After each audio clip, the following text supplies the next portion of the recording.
Hi every one, welcome back. നമുക്കിന്ന് discuss ചെയ്യാനുള്ളത് binding എനർജിയെ കുറിച്ചാണ്. ഓക്കെ, ബൈൻഡിങ് എനർജി എന്ന് പറഞ്ഞൊരു ടേമിനെ കുറിച്ചാണ് നമുക്ക് ഡിസ്കസ് ചെയ്യാനുള്ളത്. അപ്പോൾ ഞാൻ കഴിഞ്ഞ ക്ലാസ്സിൽ എൻ്റെ ഒരു ചെറിയ ഇൻട്രൊഡക്ഷൻ തന്നിരുന്നു. ബൈൻഡിങ് എനർജി എന്ന് പറഞ്ഞാൽ the energy required to bind the nucleons to form a nucleus. അല്ലേ, ഒരു ന്യൂക്ലിയസ് ഉണ്ടാകുന്ന എങ്ങനെയാണ്? കുറേ പ്രോട്ടോണുകളും അതുപോലെ കുറേ ന്യൂട്രോണുകളൊക്കെ ഒരുമിച്ച് ചേർന്നിട്ടാണ്. അവരെ ബൈൻഡ് ചെയ്ത് അവരെങ്ങനെ ബൈൻഡ് ചെയ്ത് ഒട്ടിച്ച് നിർത്താൻ വേണ്ടിയിട്ട് ഉപയോഗിക്കുന്ന എനർജിയാണെന്ത് ബൈൻഡിങ് എനർജി എന്ന് പറഞ്ഞാൽ. ഞാൻ ഒട്ടിച്ച് എന്ന് പറയുന്നത് നിങ്ങൾക്ക് മനസ്സിലാൻ വേണ്ടി പറയുന്നതാണ്. അല്ലേ, എന്തുകൊണ്ടാണ് അങ്ങനെ പറയണമെന്ന് ചോദിച്ചാൽ, ഇപ്പോൾ രണ്ട് പ്രോട്ടോണുകളെ തമ്മിൽ അടുപ്പിച്ച് കൊണ്ടുവരണമെങ്കിൽ അവർ തമ്മിൽ റിപ്പൾഷൻ ഉണ്ടാവും. അല്ലേ, പ്രോട്ടോൺസ് തമ്മിൽ റിപ്പൾഷൻ ഉണ്ടാവും. ആ റിപ്പൾഷനെ ഓവർകം ചെയ്യുന്നൊരു ഫോഴ്സ് വെച്ചിട്ടാണ് എന്ത് ചെയ്യുന്നത്, അവരെ അടുപ്പിക്കുന്നത്. അപ്പോൾ അതിന് വേണ്ടുന്ന എനർജിയാണ് ബൈൻഡിങ് എനർജി എന്ന് പറഞ്ഞാൽ. ഓക്കെ, ഇനി ഇതെങ്ങനെ ഉണ്ടായെന്ന് ചോദിച്ചു കഴിഞ്ഞാൽ, ഇപ്പോൾ നമുക്കൊരു എക്സാമ്പിൾ എടുത്തു കഴിഞ്ഞാൽ 1H2 അല്ലേ, നമ്മുടെ 1H2 എന്ന് പറയുന്ന ഡ്യൂട്ടീരിയം. അല്ലേ, ഈ ഡ്യൂട്ടീരിയം ഉണ്ടായിട്ടുള്ളത് എങ്ങനെയാണ് ശരിക്കും? ഡ്യൂട്ടീരിയത്തിനകത്ത് എന്തൊക്കെയുള്ളത്? ഒരു പ്രോട്ടോൺ ഉണ്ട്, ഒരു ന്യൂട്രോൺ ഉണ്ട്.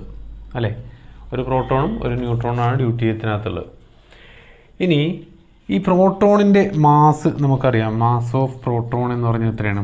1.00726 U ആണ്. അതേസമയം ന്യൂട്രോണിൻ്റെ മാസ് എന്ന് പറഞ്ഞാൽ എത്രയാണ്?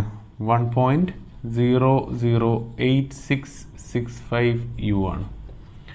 അപ്പോൾ ഇത് പ്രോട്ടോണും ന്യൂട്രോണും കൂടെ ചേർന്നുണ്ടായതാണ് എന്ത്, നമ്മുടെ ഡ്യൂട്ടീരിയം എന്ന് പറയുന്നത്. അപ്പോൾ ഇതിൻ്റെ മാസ് രണ്ടും കൂടെ നമ്മൾ കൂട്ടിക്കഴിഞ്ഞാൽ നമുക്ക് കിട്ടുന്ന എത്രയാണ്? 2.0159441 U ആണ്. ഓക്കെ, ഒരു പ്രോട്ടോണും ഒരു ന്യൂട്രോണും ചേർത്താൽ കിട്ടുന്ന മാസ് ഇതാണ്. എന്നാൽ നമ്മൾ ഡ്യൂട്ടീരിയത്തിൻ്റെ മാസ് നോക്കുകയാണെന്ന് വെച്ചാൽ, എന്ന് പറഞ്ഞാൽ 1H2 എന്ന് പറഞ്ഞാൽ മാസ് സ്പെക്ട്രോസ്കോപ്പി വെച്ചിട്ട് ഡ്യൂട്ടീരിയത്തിൻ്റെ മാസ് നമ്മൾ നോക്കിക്കഴിഞ്ഞാൽ നമുക്ക് കിട്ടുന്ന എത്രയാണ്? കിട്ടുന്നത് 2.0135553 U ആണ്. അല്ലേ, അതായത് ഇതിനകത്ത് ഏതാ കൂടുതൽ? ഇത് 2.013 ആണ്, ഇത് 15 ആണ്. അപ്പോൾ ഇതാണ് കൂടുതൽ. അല്ലേ, എന്ന് പറഞ്ഞാൽ നമ്മൾ ഉണ്ടായിക്കഴിഞ്ഞാൽ ഡ്യൂട്ടീരിയത്തിൻ്റെ മാസ് കുറവാണ്.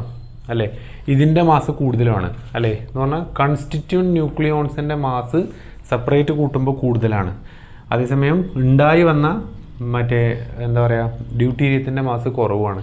ഇത് ഈ ഡ്യൂട്ടീരിയത്തിന് മാത്രമല്ല, എല്ലാ ആളുടെ കേസിലും ഇങ്ങനെയാണ്. അപ്പോൾ അവിടെ എന്താ സംഭവിക്കണമെന്ന് ചോദിച്ചാൽ, ഈ എനർജി ഡിഫറൻസ് എത്രയാണ്? നമുക്ക് ഈ 2.0159441 എന്ന് 2.0135553 നമ്മൾ സബ്ട്രാക്ട് ചെയ്ത് കഴിഞ്ഞാൽ നമുക്ക് കിട്ടുന്ന വളരെ ചെറിയൊരു വാല്യൂ ആണെങ്കിലും 0.0023888 U ആണ് കിട്ടുന്നത്. അല്ലേ, ഇത്രയും. ഇതിനാണ് നമ്മൾ മാസ് ഡിഫക്റ്റ് എന്ന് പറയുക. എന്താ പറയുക? മാസ് ഡിഫക്റ്റ്, ΔM എന്ന് പറയും. അല്ലേ, അതായത് കൺസ്റ്റിറ്റ്യുവൻറ്റ്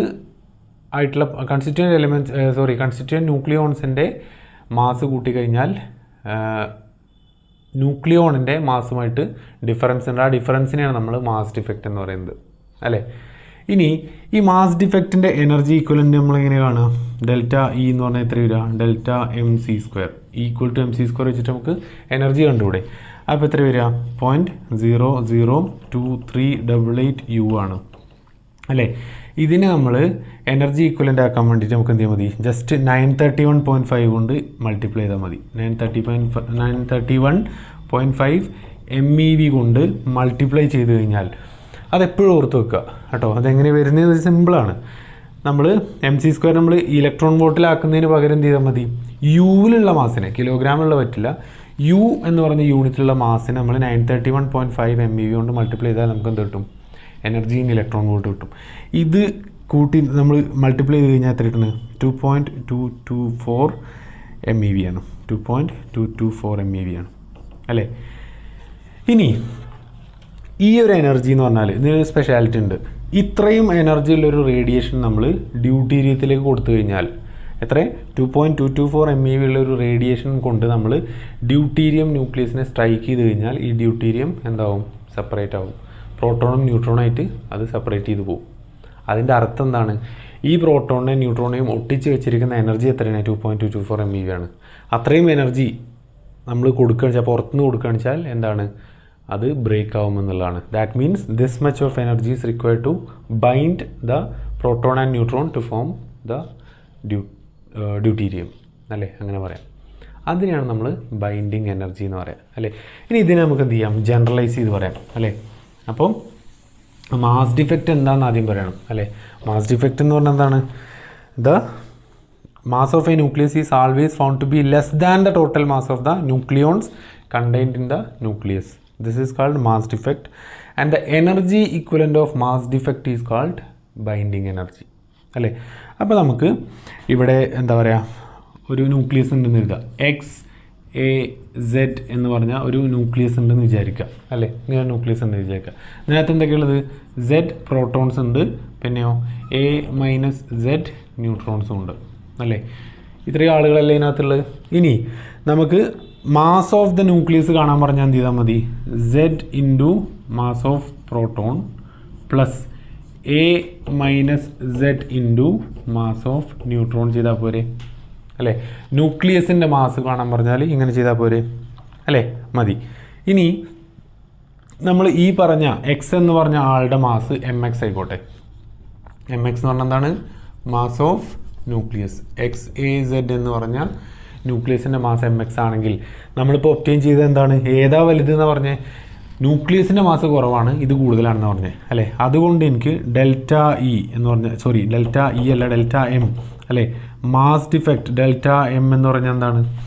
ZMP plus A-Z into mass of neutron minus mass of nucleus എന്ന് പറയാം.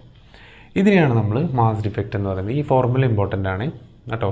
അപ്പോൾ മാസ് ഡിഫക്റ്റ് കാണാനുള്ള ഫോർമുലയാണ്. മാസ് ഡിഫക്റ്റ് എന്ന് പറഞ്ഞാൽ കൺസ്റ്റിറ്റ്യൂവൻറ്റ് ന്യൂക്ലിയോൺസിൻ്റെ മാസിന്ന് ന്യൂക്ലിയസിൻ്റെ മാസിനെ കുറച്ചാൽ നമുക്ക് മാസ് ഡിഫക്റ്റ് കിട്ടും. ഇനി എന്താണ് ബൈൻഡിങ് എനർജി എന്ന് പറഞ്ഞാൽ? ബൈൻഡിങ് എനർജി എന്ന് പറഞ്ഞാൽ energy equivalent of mass unit ആണ്. അപ്പോൾ ഡെൽറ്റ MC² ആണെന്ത് ഇത്.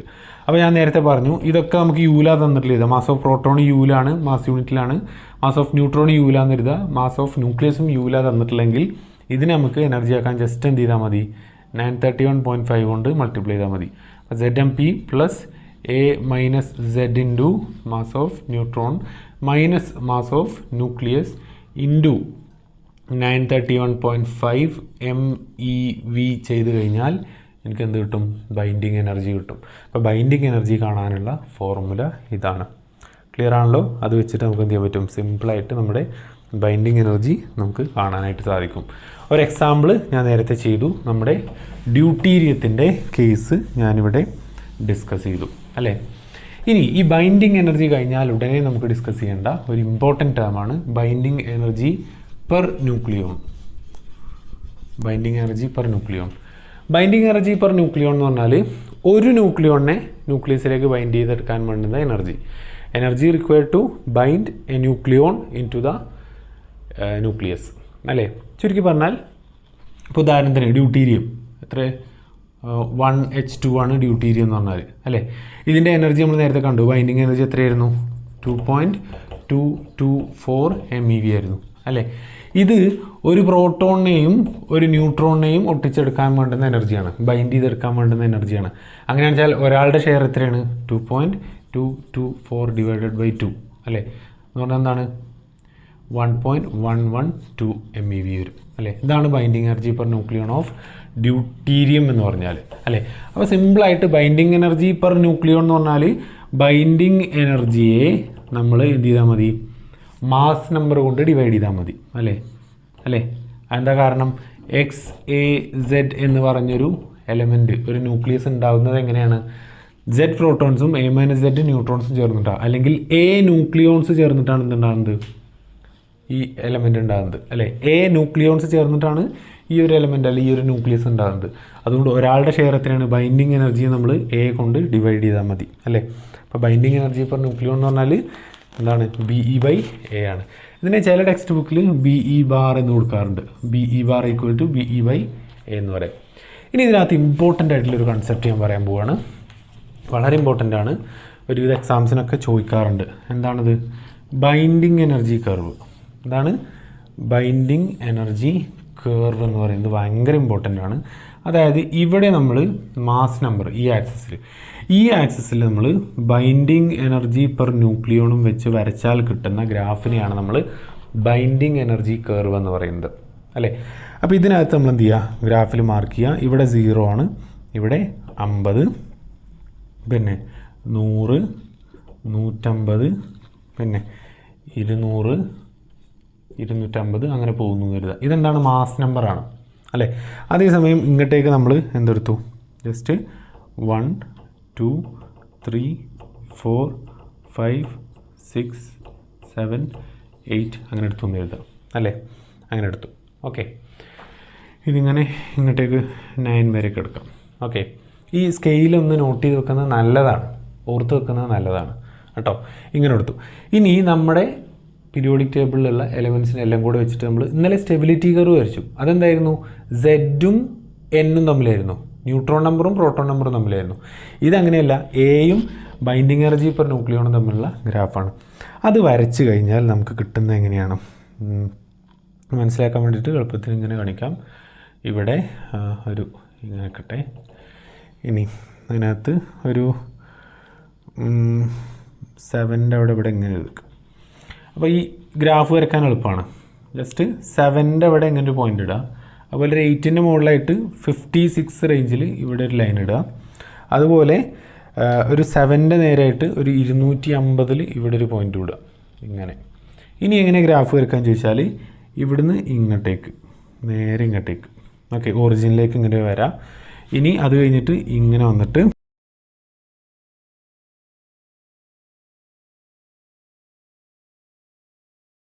അപ്പോൾ ആ 3 പോയിൻറ്റ്സ് ജോയിൻ ചെയ്ത് ഇങ്ങനെ വരച്ചാൽ മതി. ഞാൻ നേരത്തെ പറഞ്ഞ ഇവിടെ ഒരു പോയിൻറ്റ്, ഇവിടെ ഒരു പോയിൻറ്റ്, ഇവിടെ ഒരു പോയിൻറ്റ്, ഇങ്ങനെ ഏകദേശം ഇങ്ങനെ ഒരു ഷേപ്പാണ് നമ്മുടെ എന്തിന് കിട്ടുക, ബൈൻഡിങ് എനർജി പെർ ന്യൂക്ലിയോൺ കർവിന് കിട്ടുന്നത്, അല്ലെങ്കിൽ ബൈൻഡിങ് എനർജി കർവ് എന്ന് പറയും അല്ലേ. ഇത് ഭയങ്കര ഇമ്പോർട്ടൻ്റ് ആണ്. ഇതിനകത്ത് നമുക്ക് 2-3 കാര്യങ്ങൾ പഠിക്കാനുണ്ട്. ഓക്കെ, ഇതിനകത്ത് ആദ്യം ഈ ഏറ്റവും ഉയർന്നു നിൽക്കുന്ന ഏറ്റവും കൂടിയ ബൈൻഡിങ് എനർജി ഉള്ള ഈ ആളെന്ന് പറയുന്നത് ആരാണ്? ഇതാണ് നമ്മുടെ അയൺ എന്ന് പറയുന്നത്.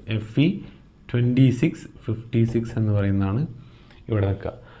അയണിൻ്റെ പ്രത്യേകത എന്താണ്? It is the most stable element എന്ന് പറയും അല്ലെ. ഏറ്റവും സ്റ്റേബിൾ ആയിട്ടുള്ള എലമെൻ്റ് ആണെന്ത്, അയൺ എന്ന് പറഞ്ഞാൽ.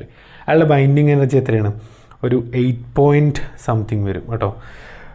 1 സെക്കൻഡ് നോക്കി കഴിഞ്ഞാൽ 8.8 MeV പെർ ന്യൂക്ലിയോൺ വരും അല്ലേ.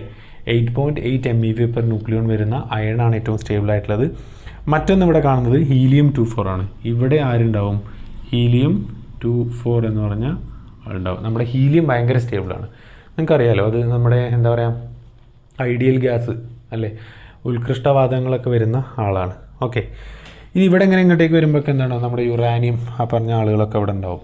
ഇവിടെയാണ് നമ്മളെ ബിസ്മത്ത് 83209 എന്നൊക്കെ പറഞ്ഞ ആളവിടെ വരിക കേട്ടോ. അങ്ങനെ വരും. ഓക്കെ, ഇത് സ്കെയിൽ ചെയ്യാൻ ഭയങ്കര മാച്ചിങ് ആയിട്ടല്ല, നിങ്ങൾ just binding energy curve Google ചെയ്തിട്ട് ആ ഒരു ഡയഗ്രാം പഠിക്കുക, അല്ലെങ്കിൽ നിങ്ങൾ ടെക്സ്റ്റിനകത്തുള്ള ഒരു ഡയഗ്രാം പഠിക്കുക കേട്ടോ. അതാണ്. ഇനി ഇതിനകത്ത് നിന്ന് ഭയങ്കര ഇമ്പോർട്ടൻ്റ് ആയിട്ടുള്ള 2-3 കാര്യങ്ങൾ പഠിക്കാനുണ്ട്. ഇവിടെ നമ്മൾ എടുത്തു കഴിഞ്ഞാൽ ഒരു 30 മുതൽ 30 എന്ന് പറഞ്ഞാൽ എന്താണ്, ഏകദേശം ഇവിടെ അല്ലേ, 30 മുതൽ ഏകദേശം ഒരു 170 വരെ, ഇത്രയും റേഞ്ചിൽ നമ്മുടെ ബൈൻഡിങ് എനർജി പെർ ന്യൂക്ലിയോൺ എന്താണ്, ഏകദേശം ഒരു സ്ട്രെയിറ്റ് ലൈനാണ്. ഓക്കെ, ഏകദേശം ഇങ്ങനെ കോൺസ്റ്റൻ്റ് ആയിട്ട് ഈ ഒരു റേഞ്ചിൽ ഇങ്ങനെ നിൽക്കുകയാണ് അല്ലേ. പിന്നെ അവിടെ നിന്ന് അങ്ങോട്ടേക്ക് എന്ത് ചെയ്യുന്നു, ഇങ്ങനെ ഫാൾ ചെയ്യുന്നു എന്നുള്ളതാണ് അല്ലേ, ഇങ്ങനെ ഫാൾ ചെയ്ത് വരുന്നു. അതുപോലെ ഇവിടെ നിന്ന് ഇങ്ങോട്ട് എന്താണ്, കീപ്പട്ടേക്കാണ് അല്ലേ. എത്രയാണ് ഞാൻ ആ റേഞ്ച് പറഞ്ഞത്? ഇവിടെ 30, ഇവിടെ 170 അല്ലേ. എന്ത് മാസ് നമ്പർ അല്ലേ, A=30, A=170. ഇതിൽ നിന്ന് എങ്ങനെ പറയാമെന്ന് ചോദിച്ചാൽ, മാസ് നമ്പർ 170ൻ്റെ അപ്പുറത്തേക്കുള്ള ആളുകൾക്ക് ബൈൻഡിങ് എനർജി പെർ ന്യൂക്ലിയോൺ വളരെ കുറവാണ്. അതുപോലെ മാസ് നമ്പർ 30ൻ്റെ താഴെയുള്ളവർക്കും ബൈൻഡിങ് എനർജി പെർ ന്യൂക്ലിയോൺ ഭയങ്കര കുറവാണ് അല്ലേ. ഈ ഗ്രാഫിൻ്റെ ഇവിടെ 2 പോയിൻ്റിൽ നിന്ന് പിന്നൊക്കെ എന്താണ്, താഴേക്കാണ് വാല്യൂസ്. താഴേക്ക് വാല്യൂസ് എന്ന് പറഞ്ഞാൽ ബൈൻഡിങ് എനർജി പെർ ന്യൂക്ലിയോൺ കുറവാണ് അല്ലേ. ഇതിൻ്റെ അടിസ്ഥാനത്തിൽ ഈ 170ൻ്റെ അപ്പുറത്തേക്ക് എന്ന് പറഞ്ഞാൽ എന്താണ്, ഹെവിയർ എലമെൻറ്റ്സ് ആണ്. ഈ 30ൻ്റെ അപ്പുറത്തേക്ക് എന്ന് പറഞ്ഞാൽ ലൈറ്റർ എലമെൻറ്റ്സ് ആണ്. അതിൻ്റെ അടിസ്ഥാനത്തിൽ നമുക്ക് ഇതിൽ നിന്നും എനർജി എക്സ്ട്രാക്ട് ചെയ്യാനുള്ള 2 മാർഗ്ഗങ്ങളുണ്ട്. അതിനെയാണ് നമ്മൾ ന്യൂക്ലിയർ ഫിഷൻ ആൻഡ് ഫ്യൂഷൻ എന്ന് പറയുക. എന്താണ് ഫിഷനും ഫ്യൂഷനും? നിങ്ങൾ കേട്ടിട്ടുണ്ടാവും അല്ലേ. ഈ കർവിൻ്റെ അടിസ്ഥാനത്തിലാണ് ശരിക്കും അത് സിമ്പിളായിട്ട് മനസ്സിലാക്കി തരാൻ പറ്റുക. ഫിഷൻ എന്ന് പറഞ്ഞാൽ എന്താണ്, ന്യൂക്ലിയർ ഫിഷൻ എന്ന് പറഞ്ഞാൽ എന്താണ്, മുറിക്കുക അല്ലേ. ഒരു ഹെവിയർ ന്യൂക്ലിയസിനെ മുറിച്ചിട്ട് ലൈറ്റർ ന്യൂക്ലിയസ് ആക്കുന്ന പരിപാടിയെ പറയുന്നവരാണ് ന്യൂക്ലിയർ ഫിഷൻ അല്ലേ? ഉദാഹരണത്തിന് യുറാനിയത്തിന് നമുക്ക് സ്പ്ലിറ്റ് ചെയ്ത് എന്താക്കാം, 2 ലൈറ്റർ ന്യൂക്ലിയ ആക്കാം. അതിന് നമ്മൾ ഫിഷൻ എന്ന് പറയാം, അല്ലേ? അതേസമയം 2 ലൈറ്റർ ന്യൂക്ലിയനെ കമ്പൈൻ ചെയ്തിട്ട് ഒരു ഹെവിയർ ന്യൂക്ലിയ ഉണ്ടാക്കുന്ന പ്രോസസ്സ് നേരെ റിവേഴ്സാണത് ഫ്യൂഷൻ എന്ന് പറഞ്ഞാൽ, അല്ലേ? അപ്പോൾ നമ്മൾ ഈ ഗ്രാഫിൽ നോക്കിക്കഴിഞ്ഞാൽ അറിയാം, ബൈൻഡിങ് എനർജി പെർ ന്യൂക്ലിയോൻ്റെ ടേംസിൽ പറഞ്ഞു കഴിഞ്ഞാൽ ഹെവിയർ ന്യൂക്ലിയസിന് എന്താണ്, ബൈൻഡിങ് എനർജി പെർ ന്യൂക്ലിയോൺ കുറവാണ്. അവരുടെ ബൈൻഡിങ് എനർജി കുറവാന്ന് പറഞ്ഞാൽ അവർ അൺസ്റ്റേബിൾ ആണ്, അല്ലേ? ബൈൻഡിങ് എനർജി കുറവെന്ന് പറഞ്ഞാൽ അവർ സ്റ്റെബിലിറ്റി കുറവാണ്. അതുകൊണ്ട് അവർ ഇന്നലെ നമ്മൾ പറഞ്ഞ പോലെ റേഡിയോ ആക്ടിവിറ്റി കാണിക്കും, അല്ലേ? അവർ റേഡിയേഷനൊക്കെ എമിറ്റ് ചെയ്യും, റേഡിയോ ആക്റ്റീവ്. ഇപ്പോൾ ഉദാഹരണത്തിന് യുറാനിയം എന്താണ്, റേഡിയോ ആക്റ്റീവാണ്, അല്ലേ? ഇനി under proper circumstances they can be split into 2 lighter nuclei. അത്തരത്തിലുള്ളൊരു heavy nuclei, binding energy per nucleon കുറഞ്ഞ ഒരു ഹെവി ന്യൂക്ലിയയെ നമ്മൾ ബ്രേക്ക് ചെയ്ത് 2 ലൈറ്റർ ന്യൂക്ലിയൈ ആക്കി കഴിഞ്ഞാൽ ആ ഉണ്ടാകുന്ന 2 ലൈറ്റർ ന്യൂക്ലിയയ്ക്ക് ബൈൻഡിങ് എനർജി പെർ ന്യൂക്ലിയോൺ കൂടുതലായിരിക്കും. കാരണം ഇതിൽ നോക്കിയാൽ തന്നെ അറിയാം, ഇതിനകത്തിപ്പോൾ ഈ പറഞ്ഞ 200 ഉണ്ട്. ഇപ്പോൾ A=107 അല്ലേ, ഒരു 200 റേഞ്ചുള്ള ഒരാളുണ്ടെന്ന് എഴുതുക, മാസ് നമ്പർ 200 ആയിട്ടുള്ള ഒരാൾ. അയാളെ നമ്മൾ അയാളുടെ പകുതി 100 2 ആളുകളാക്കി കഴിഞ്ഞാൽ അവരുടെ ബൈൻഡിങ് എനർജി പെർ ന്യൂക്ലിയോൺ എന്താവും, വളരെ കൂടുതലായിരിക്കും, അല്ലേ? ഉണ്ടാകുന്ന പ്രോഡക്ട്സിൻ്റെ ബൈൻഡിങ് എനർജി പെർ ന്യൂക്ലിയോൺ കൂടുക, അല്ലേ? വലിയ ഹെവി ന്യൂക്ലിയറിനേക്കാളും അത് സ്പ്ലിറ്റ് ചെയ്തിട്ടുണ്ടായ ലൈറ്റർ ന്യൂക്ലിയസിന് ബൈൻഡിങ് എനർജി പെർ ന്യൂക്ലിയോൺ കൂടിയാൽ ആ എനർജി നമുക്ക് എന്ത് ചെയ്യാൻ പറ്റും, ഉപയോഗപ്പെടുത്താൻ പറ്റും. അത് ഭയങ്കര ഹീറ്റ് എനർജി ആയിട്ടാണ് പുറത്തേക്ക് വരിക, അല്ലെങ്കിൽ ഫ്രാഗ്മെൻറ്റ്സിൻ്റെ കൈനറ്റിക് എനർജി ആയിട്ടാണ് പുറത്തേക്ക് വരിക. ആ എനർജി വെച്ചിട്ട് നമുക്ക് എന്ത് ചെയ്യാൻ പറ്റും, വാട്ടറൊക്കെ ഹീറ്റ് ചെയ്തിട്ട് ഇലക്ട്രിക് എനർജി ഉണ്ടാക്കാൻ പറ്റും, അല്ലേ? അതാണ് നമ്മുടെ ന്യൂക്ലിയർ റിയാക്ടർ എന്ന് പറയുന്നത്, യുറാനിയം ഫ്യൂലാക്കിയിട്ട് ഉപയോഗിക്കുന്ന ആ സാധനം, അല്ലേ? അതുപോലെ മറ്റൊരു പ്രോസസ്സാണെന്ത്, ഫ്യൂഷൻ എന്ന് പറയുന്നത്. ഫ്യൂഷനകത്ത് അതേസമയം എന്താ സംഭവിക്കുക, ഫ്യൂഷൻ എന്ന് പറഞ്ഞാൽ ബൈൻഡിങ് എനർജി പെർ ന്യൂക്ലിയോൺ കുറഞ്ഞ 2 പേര്, ഇപ്പോൾ ഉദാഹരണത്തിന് ഡ്യൂട്ടീരിയം, അല്ലേ? ബൈൻഡിങ് എനർജി പെർ ന്യൂക്ലിയോൺ കുറഞ്ഞ 2 പേര്, ഈ ഭാഗത്തുള്ള 30ൻ്റെ ഇപ്പുറത്തുള്ള 2 ചെറിയ ആളുകൾ കമ്പൈൻ ചെയ്ത് ഒരു ഹെവിയർ ന്യൂക്ലിയായി മാറിയാൽ ഉണ്ടാകുന്ന ആളുടെ ബൈൻഡിങ് എനർജി പെർ ന്യൂക്ലിയോൺ കൂടും, അല്ലേ? ഒന്ന് കൂടിച്ചേരലാണ്, ഒന്ന് പിന്നെ മുറിക്കലാണ്. 2 പ്രോസസ്സിലും ആദ്യം എന്തായിരിക്കും, ബൈൻഡിങ് എനർജി പെർ ന്യൂക്ലിയോൺ കുറവായിരിക്കും, പിന്നെ ഉണ്ടായി വരുന്ന പ്രോഡക്റ്റിന് എന്തായിരിക്കും, ബൈൻഡിങ് എനർജി പെർ ന്യൂക്ലിയോൺ കൂടുതലായിരിക്കും. അപ്പോൾ അത്തരത്തിൽ ചെറിയ 2 ലൈറ്റർ എലിമെൻറ്റ്സ് എന്താ പറയുക, ബൈൻഡിങ് എനർജി പെർ ന്യൂക്ലിയോൺ കുറഞ്ഞ 2 ലൈറ്റർ എലിമെൻറ്റ്സ് എന്താ പറയുക, കമ്പൈൻ ചെയ്തൊരു ഹെവിയർ എലമെൻ്റ് ആയി കഴിഞ്ഞാൽ അയാളുടെ ബൈൻഡിങ് എനർജി പെർ ന്യൂക്ലിയോൺ കൂടുതലായിരിക്കും. ആ കൂടുതലുള്ള എനർജി നമുക്ക് എന്ത് ചെയ്യാൻ പറ്റും, നമുക്ക് എക്സ്ട്രാക്ട് ചെയ്തെടുത്തിട്ട് നമുക്ക് റിയാക്ടേഴ്സിനകത്ത് ഉപയോഗിക്കാൻ പറ്റും. ന്യൂക്ലിയർ ഫ്യൂഷൻ നടക്കുന്നത് എവിടെയാണ്, സണ്ണിലും സ്റ്റാർസിലും ഒക്കെ നടക്കുന്നത് എന്താണ്, ന്യൂക്ലിയർ ഫ്യൂഷനാണ്. അതേസമയം നമ്മുടെ ഈ പറഞ്ഞ റിയാക്ടറിൽ, ന്യൂക്ലിയർ റിയാക്ടറിലൊക്കെ നടക്കുന്ന എന്താണ്, ഈ പറഞ്ഞ ന്യൂക്ലിയർ ഫിഷൻ എന്ന് പറഞ്ഞ പ്രോസസ്സാണ്. ഇത് ക്ലിയർ ആയെന്ന് വിചാരിക്കുന്നു കേട്ടോ. ഈ ഒരു കൺസെപ്റ്റ് ഭയങ്കര ഇമ്പോർട്ടൻ്റ് ആണ് കേട്ടോ. ഇനി നമുക്ക് ഇതിനകത്തുനിന്ന് നമ്മളിപ്പോൾ പറഞ്ഞ ന്യൂക്ലിയർ ഫിഷനെ കുറിച്ച് നമുക്ക് ഒന്ന് വിശദമായിട്ട് പറയാം. ന്യൂക്ലിയർ ഫിഷൻ എന്ന് പറഞ്ഞ പ്രോസസ്സിനെ കുറിച്ച്. ഓക്കെ, അപ്പോൾ ഞാൻ അതിൻ്റെ ഗ്രാഫിക്കൽ എക്സ്പ്ലനേഷൻ ഞാൻ തന്നു അല്ലേ. ഇനി 1938 1938 ഓട്ടോ ഹാൻ എന്ന് പറഞ്ഞ ഒരാൾ, എന്താണ് അയാളുടെ പേര്, ഓട്ടോ ഹാൻ അല്ലേ. വലിയൊരു കണ്ടുപിടുത്തമാണ്. എന്താണ്, ന്യൂക്ലിയർ ഫിഷൻ എന്ന് പറഞ്ഞൊരു പ്രോസസ്സ് അദ്ദേഹം കണ്ടുപിടിച്ചു. അദ്ദേഹം കണ്ടുപിടിച്ച എന്താണ്, യുറാനിയത്തിൻ്റെ ഒരു ഐസോട്ടോപ്പ്, യുറാനിയം 92-235 എന്ന് പറഞ്ഞ ഒരു ഐസോട്ടോപ്പ് നമ്മൾ സ്ലോ ന്യൂട്രോണിനെ കൊണ്ട് ഹിറ്റ് ചെയ്ത് കഴിഞ്ഞാൽ, ഇത് ഇപ്പം ഇങ്ങനൊരു കാര്യം മനസ്സിലാക്കണം ആദ്യം. നമ്മളിപ്പോൾ യുറാനിയം വെറുതെ ഇവിടെ കൊണ്ടെന്ന് വെച്ചാൽ അത് ഫിഷനൊന്നും നടത്തൂല, ഫിഷൻ ഓട്ടോമാറ്റിക് നടത്താൻ കഴിയില്ല. അതേസമയം യുറാനിയം എന്ത് ചെയ്യും, ഹാംഫുള്ളായിട്ടുള്ള ഒരുപാട് റേഡിയേഷൻസ് എമിറ്റ് ചെയ്യും. അത് നമുക്ക് പ്രശ്നമാണ്. യുറാനിയം വെറുതെ വെച്ച് വെച്ചിട്ട് അത് സ്പ്ലിറ്റായി ഫിഷനൊന്നും നടക്കാൻ പോകുന്നില്ല കേട്ടോ. എന്നാൽ 1938 ഓട്ടോ ഹാൻ എന്ന് പറഞ്ഞ ആൾ കണ്ടുപിടിച്ച എന്താണെന്ന് ചോദിച്ചാൽ, ഈ 92-235 എന്ന് പറഞ്ഞ ആൾ ഇതിനായിട്ട് ഒരു സ്ലോ ന്യൂട്രോൺ ഇൻട്രാക്ട് ചെയ്ത് കഴിഞ്ഞാൽ, ഒരു ന്യൂട്രോൺ ഇൻട്രാക്ട് ചെയ്ത് കഴിഞ്ഞാൽ അവിടെ ഇത് ഫിഷൻ നടത്തും എന്നുള്ളതാണ് അദ്ദേഹം കണ്ടുപിടിച്ചത്. അവിടെ എന്ത് ചെയ്യുന്നു, ഫിഷൻ നടക്കുന്നു. ഇതിനെയാണ് യുറാനിയത്തിൻ്റെ ഫിഷൻ എന്ന് പറയുക അല്ലേ. ഇവിടെ ഇതെന്താ സംഭവിക്കുക എന്ന് ചോദിച്ചാൽ, യുറാനിയം 92-235 എന്ന് പറഞ്ഞാൽ അതാണ് 92 പ്രോട്ടോണും ഇത്രയും മാസ് നമ്പർ.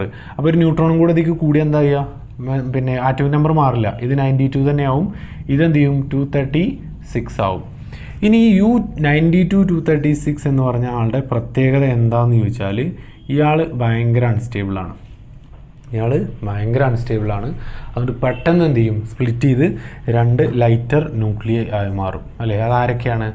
Xe54-140 എന്ന് പറഞ്ഞ ആളും പ്ലസ് SR38-94 എന്ന് പറഞ്ഞ ആളും അതിൻ്റെ കൂടെ തന്നെ 2 ന്യൂട്രോണും ഉണ്ടാവും, പ്ലസ് എന്തുണ്ടാവും? എനർജി ഉണ്ടാവും അല്ലേ. ഇതാണ് ഓട്ടോ ഹാൻ കണ്ടുപിടിച്ചത് അല്ലേ. ഇതാണ് പിന്നീട് ആറ്റം ബോംബ് പോലുള്ള സംഭവങ്ങൾക്കൊക്കെ എന്താ പറയുക, ന്യൂക്ലിയർ റിയാക്ടർ പോലുള്ള സംഭവങ്ങൾക്കൊക്കെ വഴിതിരിച്ചത് അല്ലേ. അപ്പോൾ ഇതാണെന്ത്? ന്യൂക്ലിയർ ഫിഷൻ എന്ന് പറഞ്ഞാൽ അല്ലേ. അപ്പോൾ സ്ലോ ന്യൂട്രോൺസ് ഇങ്ങനെ ഇൻട്രാക്ട് ചെയ്ത് കഴിഞ്ഞാൽ അവിടെ എന്ത് ചെയ്യുന്നു? ഈ പറഞ്ഞ പ്രോസസ്സ് നടക്കുന്നു അല്ലേ. ഇതിനാണ് ന്യൂക്ലിയർ ഫിഷൻ എന്ന് പറയുന്നത് കേട്ടോ. ഇവിടെ ഇത് ഈ 54-38 കൂട്ടിക്കഴിഞ്ഞാൽ എത്ര വരിക? 92 വരിക. അതുപോലെ 94-140 കൂട്ടിക്കഴിഞ്ഞാൽ 236. അതിൻ്റെ കൂടെ ഈ ന്യൂട്രോണിൻ്റെ എണ്ണം കൂടെ കൂട്ടണം. ഇവിടെ ഒരു 2 വരും കേട്ടോ. അങ്ങനെ നമുക്ക് എന്ത് ചെയ്യാൻ പറ്റും? ഈ പറഞ്ഞ പ്രോസസ്സ് നടത്താനായിട്ട് സാധിക്കും അല്ലേ. ഇതാണ് അവിടെ നടക്കുന്നത് അല്ലേ. ഇനി ഇതിനകത്ത് നമ്മൾ പ്രത്യേകിച്ച് ശ്രദ്ധിക്കേണ്ട കാര്യം ഞാൻ നേരത്തെ പറഞ്ഞു, ബൈൻഡിങ് എനർജി പെർ ന്യൂക്ലിയോണിൻ്റെ കർവിൻ്റെ അടിസ്ഥാനത്തിൽ ഞാൻ അത് പറഞ്ഞു. ഇത് ഹെവിയർ ന്യൂക്ലിയാണ്, ഇതിന് ബൈൻഡിങ് എനർജി പെർ ന്യൂക്ലിയോൺ കുറവാണ്. ഇനി ഉണ്ടാകുന്ന ഈ 2 പേർക്ക് എന്തായിരിക്കും? ബൈൻഡിങ് എനർജി പെർ ന്യൂക്ലിയോൺ കൂടുതലായിരിക്കും. അതുകൊണ്ട് അത് ഒരു ഫോം ഓഫ് എനർജി ആയിട്ട് എന്ന് പറഞ്ഞാൽ മെയിൻലി ഹീറ്റ് എനർജി ആയിട്ട് എന്ത് ചെയ്യും? പുറത്തേക്ക് വരുന്നു എന്നുള്ളതാണ് അല്ലേ. ഇത് വരും അല്ലേ. അപ്പം അവിടെ അങ്ങനെ എന്തുണ്ടാവും? എനർജി റിലീസാവും അല്ലേ. ഇനി അതിന് നമുക്കൊരു എക്സാമ്പിൾ ഞാനിവിടെ കാണിക്കാം കേട്ടോ. ഇവിടെ ജസ്റ്റ് ഒരു എക്സാമ്പിൾ കാണിച്ചാൽ കുറച്ചുകൂടെ എളുപ്പമാണ് അല്ലേ. നമുക്ക് ആ ഗ്രാഫിൻ്റെ അടിസ്ഥാനത്തിൽ ഉദാഹരണത്തിന് നമ്മുടെ എന്താ പറയുക 240 മാസുള്ള ഒരാളെന്ന് കരുതുക. A = 240. അപ്പോൾ അയാളുടെ മാസ് എത്രയായിരിക്കും? 240 U ആയിരിക്കും. ഇങ്ങനത്തെ ഒരാളുണ്ടെന്ന് കരുതുക. ഇത് സ്പ്ലിറ്റായിട്ട് നേരെ ഈക്വലി സ്പ്ലിറ്റായി 120ഉം 120ഉം ഉള്ള 2 ആളുകളായി എന്ന് വിചാരിക്കുക അല്ലേ. നമ്മൾ ബൈൻഡിങ് എനർജി പെർ ന്യൂക്ലിയോണിൻ്റെ കർവിൽ നോക്കിക്കഴിഞ്ഞാൽ 240 മാസ് നമ്പറുള്ള ആളുടെ ബൈൻഡിങ് എനർജി പെർ ന്യൂക്ലിയോൺ എത്രയായിരിക്കും? 7.6 MeV പെർ ന്യൂക്ലിയോൺ ആയിരിക്കും. ഇത് ജസ്റ്റ് മനസ്സിലാക്കാൻ വേണ്ടി പറഞ്ഞു എന്ന് മാത്രം, ഗ്രാഫിൽ നിന്ന് കിട്ടുന്നതാണ് കേട്ടോ. 240 മാസ് നമ്പറുള്ള ആളുടെ ബൈൻഡിങ് എനർജി പെർ ന്യൂക്ലിയോൺ എത്രയാണ്? 7.6 ആണ്. ഇനി 240 ഉള്ള ആൾ ഈക്വലായിട്ട് സ്പ്ലിറ്റ് ചെയ്ത് 120 മാസുള്ള 2 ആളുകളായിട്ട് മാറിയാൽ ഇവരുടെ ബൈൻഡിങ് എനർജി പെർ ന്യൂക്ലിയോൺ എത്രയാണ്? അത് വരുന്നത് 1 സെക്കൻഡ് 8.5 ആണ് കേട്ടോ. എത്രയാണ്? 8.5 MeV പെർ ന്യൂക്ലിയോൺ ആണ് അല്ലേ. അതുകൊണ്ട് ഇതിൻ്റെ ടോട്ടൽ എനർജി എത്രയാണ്? 240 × 7.6. ഇതിൻ്റെ ടോട്ടൽ എനർജി എത്രയാണ്? 120 × 8.5 എന്ന് വരും അല്ലേ. അതുപോലെ 2 ആളുണ്ടല്ലോ, 2 × 120 × 8.5 എന്ന് വരും അല്ലേ. ഇത് രണ്ടും കൂട്ടി നോക്കിക്കഴിഞ്ഞാൽ ഇത് എത്രയാണ്? ഇത് വരുന്നത് 2040 MeV ആണ്. അതേസമയം ഇത് വരുന്നത് എത്രയാണ്? 1824 MeV ആണ് അല്ലേ. ഇപ്പോൾ നോക്കിയേ, ഇവിടെ ഉണ്ടായ ഡോട്ടർ ന്യൂക്ലിയായി അല്ലേ. ഡോട്ടർ ന്യൂക്ലിയ എന്ന് പറയും മക്കൾ അല്ലേ. ഡോട്ടർ ന്യൂക്ലിയക്ക് ബൈൻഡിങ് എനർജി എത്രയാണ്? ഈ 2040 ആണ്. അതേസമയം ഇവിടെ ഉണ്ടായിരുന്ന എത്രയേ ഉള്ളൂ? 1824 ഉള്ളൂ അല്ലേ. ഇതിൻ്റെ ഡിഫറൻസ് എത്രയാണ്? ഏകദേശം 216 MeV ഡിഫറൻസ് ഉണ്ട്. 216 MeV എന്ന് പറഞ്ഞാൽ അത് ചെറിയ എനർജി ഒന്നുമല്ല, ഭയങ്കര ഹെവി എനർജിയാണ്. അത്രയും എനർജി നമുക്ക് എന്ത് ചെയ്യാൻ പറ്റും? ഈ പ്രോസസ്സിൽ എക്സ്ട്രാക്ട് ചെയ്തെടുക്കാൻ പറ്റും. അപ്പോൾ അതുതന്നെയാണ് യുറാനിയത്തിൻ്റെ കേസിൽ സംഭവിക്കുന്നത്. ഇനി യുറാനിയത്തിൻ്റെ കേസിൽ സംഭവിക്കുന്ന വലിയൊരു എന്താ പറയുക, ഭയങ്കര ഒരു ഡേഞ്ചറസ് ആയിട്ടുള്ള കാര്യം ഇവിടെ സംഭവിക്കുന്നുണ്ട്. എന്താണെന്ന് ചോദിച്ചാൽ നമ്മൾ അറിയാം, ഇപ്പോൾ ഉദാഹരണത്തിന് ജസ്റ്റ് ഒരു എക്സാമ്പിൾ ഞാൻ പറയുകയാണ്. ഇതിൻ്റെ എന്താ പറയുക മാസ് നമ്പർ എത്രയാണ്? 236 ആണ്. യുറാനിയത്തിൻ്റെ മാസ് നമ്പർ 236 ആണ് അല്ലേ. അപ്പോൾ അതിൻ്റെ മാസ് എത്രയാണ്? 236 U ആണ് അല്ലേ. ഇതിൻ്റെ ഗ്രാം ആറ്റോമിക് മാസ് എത്രയാണ്? ഇതിനെ നേരെ ഗ്രാമിൽ എഴുതിയാൽ മതി അല്ലേ. 236 ഗ്രാം ആണെന്ത് ഇതിൻ്റെ ഗ്രാം ആറ്റോമിക് മാസ് എന്ന് പറയുന്നത്. ഇതിനകത്ത് എത്ര എലമെൻറ്റ്സ് ഉണ്ട്? എത്ര ന്യൂക്ലിയസ് ഉണ്ടാവും? നമുക്കറിയാം അവഗാഡ്രോ നമ്പർ 6.023 × 10⁻23 അല്ലേ. ഇത്രയും ആറ്റംസ് എവിടെ ഉണ്ടാവും? ഈ 236 ഗ്രാം യുറാനിയത്തിനകത്ത് ഉണ്ടാവും. മനസ്സിലായോ? നമ്മൾ 236 ഗ്രാം യുറാനിയം എടുത്തു കഴിഞ്ഞാൽ അതിനകത്ത് അവഗാഡ്രോ നമ്പർ ഓഫ് ന്യൂക്ലിയസ് ഉണ്ടാവും അല്ലേ. അത് നമ്മളൊരു പെട്ടിയിൽ വെച്ചിട്ടുണ്ടെന്ന് വിചാരിക്കുക അല്ലേ. ഇനി ഞാൻ എന്ത് ചെയ്യാണ്, ഒരു സ്ലോ ന്യൂട്രോണിനെ അങ്ങോട്ടേക്ക് കൊടുത്തു അല്ലേ. ഒരു സ്ലോ ന്യൂട്രോണിനെ ഞാൻ അങ്ങോട്ടേക്ക് കൊടുത്തു കഴിഞ്ഞാൽ എന്താ സംഭവിക്കുക, അവിടെ അതിലെ ഒരു യുറാനിയം, ഇത്രയും എണ്ണത്തിൽ നിന്ന് ഒരു യുറാനിയം എന്ത് ചെയ്യും, ഈ ന്യൂട്രോണുമായിട്ട് റിയാക്ട് ചെയ്ത് ഈ പ്രോസസ്സ് നടത്തും അല്ലേ. ഈ പ്രോസസ്സിൽ സിനോണും ഈ പറഞ്ഞ SR മാത്രമല്ല ഉണ്ടാകുന്നത്, അതിൻ്റെ കൂടെ എന്തുണ്ട്, 2 ന്യൂട്രോൺസും ഉണ്ടാകുന്നുണ്ട് അല്ലേ. ഈ 2 ന്യൂട്രോൺ അല്ലേ, ഇവിടെ ഒരു ന്യൂട്രോൺ വേറെ ന്യൂട്രോൺ, ഇത് പോയിട്ട് എന്ത് ചെയ്യും, വേറൊരു യുറാനിയമായിട്ട് റിയാക്ട് ചെയ്തു, ഇത് പോയിട്ട് എന്ത് ചെയ്യും, വേറൊരു യുറാനിയമായിട്ട് റിയാക്ട് ചെയ്യും അല്ലേ. അങ്ങനെ എന്താ സംഭവിക്കുക, ഇത് റിയാക്ട് ചെയ്ത് ഇതുപോലെ എന്ത് ചെയ്യും, സിനോണും SR ഉണ്ടാക്കും, അതിൻ്റെ കൂടെ 2 ന്യൂട്രോൺ ഉണ്ടാവും, ഇതിൻ്റെ കൂടെയും 2 ന്യൂട്രോൺ ഉണ്ടാവും അല്ലേ. ഇപ്പോൾ ഒരു ന്യൂട്രോണും തുടങ്ങി, ഇവിടെ 2 ന്യൂട്രോണായി, ആദ്യം 2 ന്യൂട്രോൺ ഇവിടെ വന്നു, യുറാനിയം കൊണ്ട് റിയാക്ട് ചെയ്തപ്പോൾ 2 ന്യൂട്രോൺ വന്നു, പിന്നെ ആ ന്യൂട്രോൺ യുറാനിയത്തിനായിട്ട് റിയാക്ട് ചെയ്ത് 2 ന്യൂട്രോൺ വേറെ വന്നു, ഇവിടെ 2 വന്നു, ഇവിടെ 4 ആയി അല്ലേ. ഈ 2 പേര് പോയിട്ട് ചെയ്യും, 2 യുറാനിയത്തിനായിട്ട് വേറെ റിയാക്ട് ചെയ്യും, അങ്ങനെ 2 ന്യൂട്രോൺ ഇതിനും 2 ന്യൂട്രോൺ ഇതിനും കിട്ടും, ഇതങ്ങനെ തുടർന്നുകൊണ്ടേയിരിക്കും. എന്ന് പറഞ്ഞാൽ ഒരു അൺകൺട്രോൾഡ് എക്സ്പ്ലോഷൻ അങ്ങോട്ട് സംഭവിക്കും. ഇതിനാണ് ആറ്റം ബോംബ് എന്ന് പറയുന്നത് അല്ലേ. ഇതിന് അകത്ത് എന്താണ്, ഹെവി എനർജിയാണ് ഇവിടെ റിലീസാകുന്നത് അല്ലേ. ഇതിനെയാണ് നമ്മൾ എന്താ പറയുന്നത്, അൺകൺട്രോൾഡ് ചെയിൻ റിയാക്ഷൻ അല്ലെങ്കിൽ ആറ്റോമിക് ബോംബിൻ്റെ പ്രിൻസിപ്പിൾ എന്ന് പറയുന്നത് എന്താണ്, ഇതാണ് അല്ലേ, അവിടെ സംഭവിക്കുന്നതാണ് അല്ലേ. അതിന് ചെയിൻ റിയാക്ഷൻ എന്ന് പറയാനുള്ള കാരണം മനസ്സിലായില്ലേ, അതങ്ങനെ ചെയിനായിട്ട് പോകും അല്ലേ. നമുക്ക് ഒരാറ്റം മാത്രമായിട്ട് ഇട്ട് കൊടുക്കാനൊന്നും കഴിയില്ല, അതാണ് ചെയിൻ റിയാക്ഷൻ. അതേസമയം നമ്മൾ ഒരു ന്യൂട്രോണും പോയിട്ട് ഒരു യുറാനിയത്തിൻ്റെ റിയാക്ട് ചെയ്തു, ഇവിടെ എന്തുണ്ടായി, 2 ന്യൂട്രോൺസ് ഉണ്ടായി അല്ലേ, ഇതുണ്ടായി. ഇനി നമ്മൾ എന്ത് ചെയ്യാണ്, ഇതിൽ ഒരു ന്യൂട്രോണിനെ പിടിച്ചു വെച്ചു, അതിൻ്റെ ഒരു സംവിധാനം ഉണ്ടെന്ന് വിചാരിക്കുക, അതിന് കൺട്രോൾ റോഡ്സ് എന്ന് പറയും, അത് നമ്മൾ റിയാക്ടറിൽ പഠിക്കും. ഒരു ന്യൂട്രോൺ എന്ത് ചെയ്തു, ഞാനവിടെ പിടിച്ചു വെച്ചു, ബാക്കി ഒരു ന്യൂട്രോൺ മാത്രം പോയിട്ട് അടുത്ത യുറാനിയത്തിനായിട്ട് റിയാക്ട് ചെയ്യുന്നുണ്ടാവും, ഇവിടെ പ്രൊഡക്റ്റും അതിൻ്റെ കൂടെ 2 ന്യൂട്രോൺ ഉണ്ടാക്കും.